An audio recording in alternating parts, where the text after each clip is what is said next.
Bàbá lákòókò yìí o, ọmọ lákòókò yìí o, ọ̀rẹ́ mi jẹ́ ẹjọ́ kọ́, ẹ̀mí mímọ́ lákòókò yìí o, fàánú gbé mi dìde, fàánú gbé mi dìde, fàánú gbé mi dìde, fàánú gbé mi dìde, fàánú gbé mi dìde.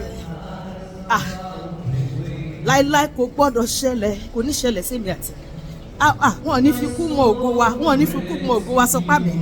Láíláí kò gbọ́dọ̀ ṣẹlẹ̀, gbogbo kò dé kẹ́mí mi wá pin, kò ní ṣẹlẹ̀ sí mi láyé.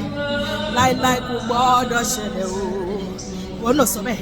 Láíláí kò gbọ́dọ̀ ṣẹlẹ̀ o, láíláí kò gbọ́dọ̀ ṣẹlẹ̀, kò dé kẹ́mí mi wá pin. Láíláí mo kọ̀ yẹ láyé mi, kò ní ṣẹlẹ̀ sí mi. Láíláí kò gbọ́dọ̀ ṣẹlẹ̀ o. Olúwa, ẹ lọ sọ fún àwọn tó fẹ́ mú mi gòkè, sọ pé Olúwa, àwọn tó máa fà mí gòkè ní 2026, Olúwa jẹ́ bọ́ sí wọn lọ́wọ́, sọ bẹ́ẹ̀. Ẹ lọ sọ fún àwọn tó fẹ́ mú mi gòkè wípé àkókò ti dé o láti fà mí sókè o, fà mí lórí sókè láàrin ọgbà láàrin ara. Olúwa, fà mí lórí sókè o láàrin ọgbà láàrin ẹbí, káráyé lè mọ̀ pé o olólùgbàlà ọba tó ga o.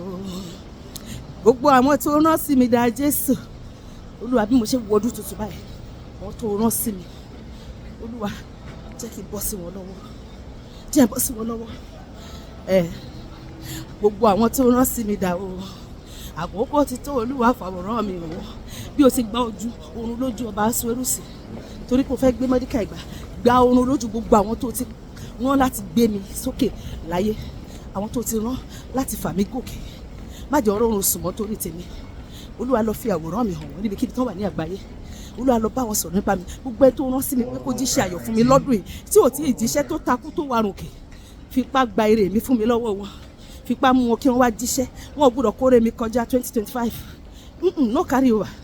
Gbogbo ẹnikẹ́ni tó yẹ kó jíṣẹ́ ayọ̀ fún mi ní ọdún yìí tó takú tó lóhùn ní lọ, tó ká gidi borí bí fáànù ìbò, Olúwa fipá mú wọn kán wá jíṣẹ́, kán wá fi ire mi lé mi lọ́wọ́ kọ́dún yìí tó parí. Mo gbọ́dọ̀ ní ẹ̀rí ìyanu, last minute miracle ni mo tọrọ fún Ọlọ́run, fi lé mi lọ́wọ́ Ọlọ́run kó tó di 31st of December. Olúwa jẹ́ kí n ní testimony, jẹ́ kí ìyanu ńlá kó ṣẹlẹ̀ láyé mi, èyí tó máa múnú mi dùn, tó máa máyọ̀ mi kú, tó máa sọ̀rọ̀ mi dáyọ̀, tó máa dójú ti gbogbo àwọn ọ̀tá mi. Olúwa fi bẹ̀ mí wò kọ́dún yìí tó parí, àti gbogbo ọkàn tó ń gbọ́ mi ní àgbáyé. Last minute miracle Olúwa fi lé wa lọ́wọ́. Bẹ́ẹ̀ ló máa rí, kò ní yí padà. Ní 2026 ògo èmi àti ẹ máa láyé já, a máa fọhùn níbi gíga, ògo wa máa yọ tuntun, ògo wa máa kárí ayé lórúkọ Jésù. Àmín.